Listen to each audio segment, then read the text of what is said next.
السلام علیکم ناظرین۔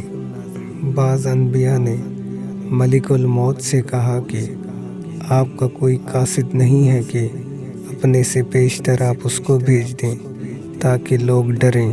ملک الموت نے جواب دیا کہ ہاں، میرے بہت سے قاصد ہیں۔ بیماریاں، بالوں کو سفید ہونا، بڑھاپا، سماعت و بصارت میں تغیر آ جانا۔ جس شخص پر یہ چیزیں نازل ہوئی ہیں اور اس کے باوجود وہ نصیحت قبول نہیں کرتا، گناہوں سے توبہ نہیں کرتا، تو قبض روح کے وقت میں اس سے کہتا ہوں کہ کیا میں نے تیرے پاس یک کے بعد دیگرے قاصد نہیں بھیجے تھے؟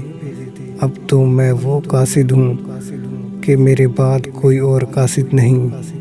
ہر صبح ایک فرشتہ ندا کرتا ہے، اے 40 سال والے، یہ وقت تو شے لینے کا ہے کہ تیرے اعضاء قوی ہیں اور ذہن حاضر ہے۔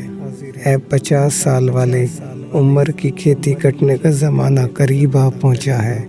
اے 60 سال والے، تو نے سزا کو بھلا دیا یا اللہ کے روبرو جواب دینے سے تو غافل ہو گیا، لہٰذا تیرا کوئی ناصر و مددگار نہیں ہوگا۔